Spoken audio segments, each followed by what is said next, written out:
Sustainability is the new buzzword when it comes to corporate India and especially in the FMCG space. I'm speaking today with Sudhir Sitapati, MD and CEO of Godrej Consumer. Sudhir, thank you so much for speaking with us here at ET Now. Let me begin at the beginning because your tenure at the company has started during a very tumultuous period for the world, for the sector, for the space, high input costs, commodity prices through the roof, inflation, etc. So have you had to go in with, all guns blazing? Yeah, I mean, it's been certainly a very interesting period over the last 1 year, exiting kind of COVID, but with all the volatility in the world. I think it's been great fun, though. I think, products like Magic, ultimately, and what we're doing today, sort of keep me motivated to go on, and it's been great fun. I'm going to come to Magic, but I just want to get your broad perspective on, for example, things which have changed so quickly over the last few weeks.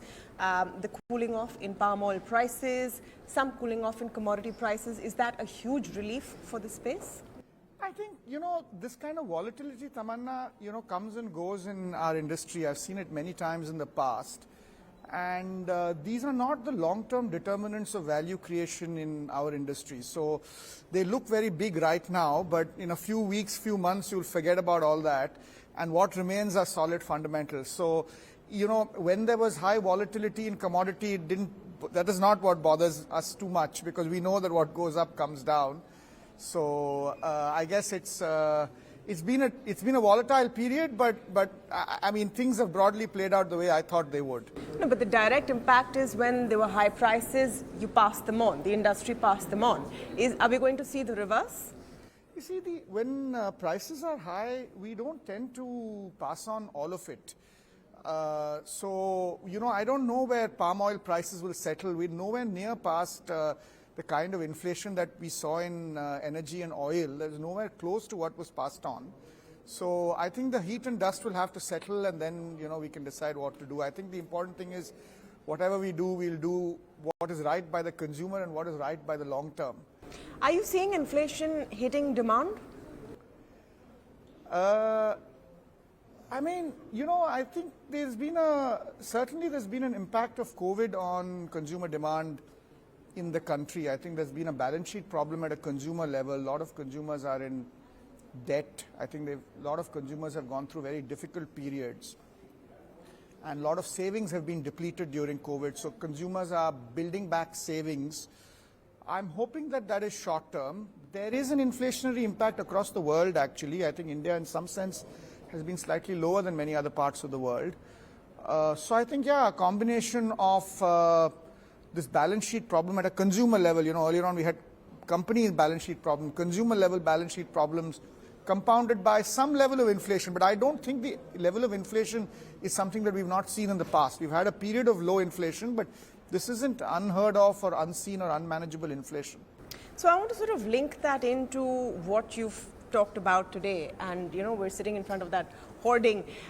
You are bringing in an extension of your DIY product with the hand wash, and you're taking it out to body wash.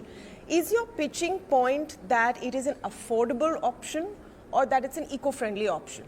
What is the USP for the consumer? Which consumer are you talking to?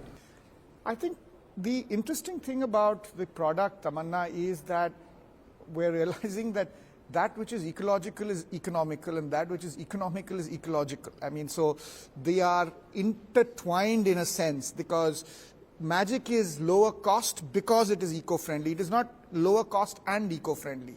The real reason is, so I would say that the core proposition of Magic is economy and ecology in one. And that's really what we're communicating with our Shah Rukh Khan advertisement, and that's what we will do going forward as well. But does it then compromise on convenience? So it's ecological, it's more affordable, but you have to do the work yourself. So I have to buy the sachet, I have to fill it in water, and I have to essentially make the final product myself. Yeah. Do you see the concern there? Yeah, no, I think it is less convenient, obviously, than if you buy a full bottle of body wash or of hand wash or whatever. I think the point is that it is so significantly lower in cost. and it is so significantly lower than the environment in terms of environment footprint, with a relatively small price to pay for convenience. I mean, what is the thing? You take a bottle of water, you mix it, and that's it. So it's not that it's a half an hour process or a 1 hour process you're involved in. It's a 1 minute process. So I think our bet is that if you can sell a product at much lower cost, high quality, much better for the environment, a little bit of inconvenience, I think our bet is in any case, they'll take it. So the first avatar of this was with the hand wash a few years ago. I think 2018 was the launch. How has it been doing so far? Enough for you to expand that kind of space further? I think exceptionally well, not just well. I think it gave us a lot of confidence because Magic Hand Wash was the first innovation in this arena, I think almost 3 years ago, and it has become one of the biggest players in hand wash in India in a very short period of time, and many competitors have followed suit into this category, which is a good thing, to expand the usage of this category. So I would certainly, that was a success. But it was a success in a relatively small category. The hand is 1%, the body is 99%. So if in a small 1% category it can achieve success, in a 99% category I hope it can achieve even more success. So how much more in terms of this kind of a DIY category as a part of the entire pie? It's obviously a very small proportion right now of your product mix, but are you seeing this section sort of growing significantly and in other product categories as well? No, I certainly hope, I don't know what will happen, I certainly hope that this grows within the categories that we're operating. I certainly hope that other categories enter this concept. I certainly hope that consumers realize that with a little bit of effort on DIY in many categories and some help from companies, they can get products that are as good, which are much cheaper and much more environment friendly. So I hope with Magic, it's not, I think, as important as what Magic succeeds as to whether we're able to create some kind of consciousness in consumers that DIY is better than getting 100% ready at home. What are the other kind of categories which this can be expanded into?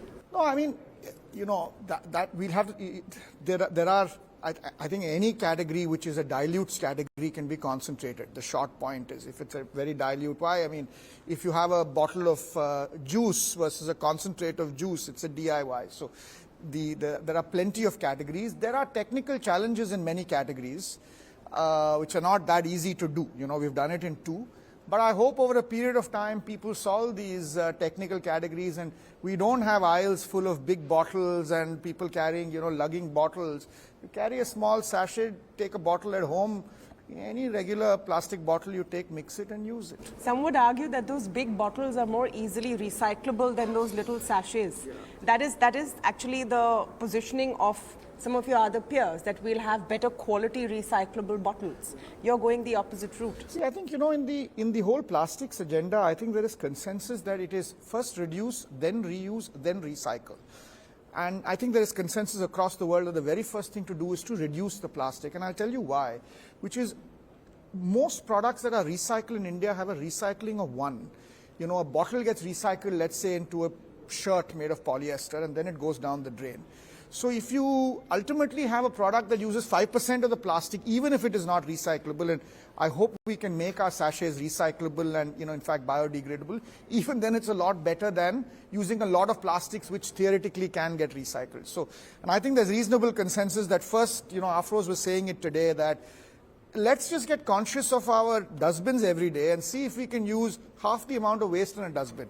Recycling is the next order, of what we do with it. For you as a corporate leader, how high on the agenda is the ESG piece? I mean, I know it's part of the CSR. It sounds good to say.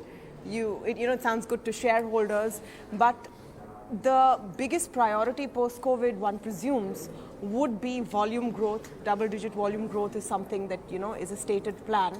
So how big in the overall plan is this ESG piece? I think, Godrej as a group has, before the word ESG became fashionable or even known, I think the DNA of Godrej has got sustainability deep into it, the mangroves in Vikhroli and the preservation for many years.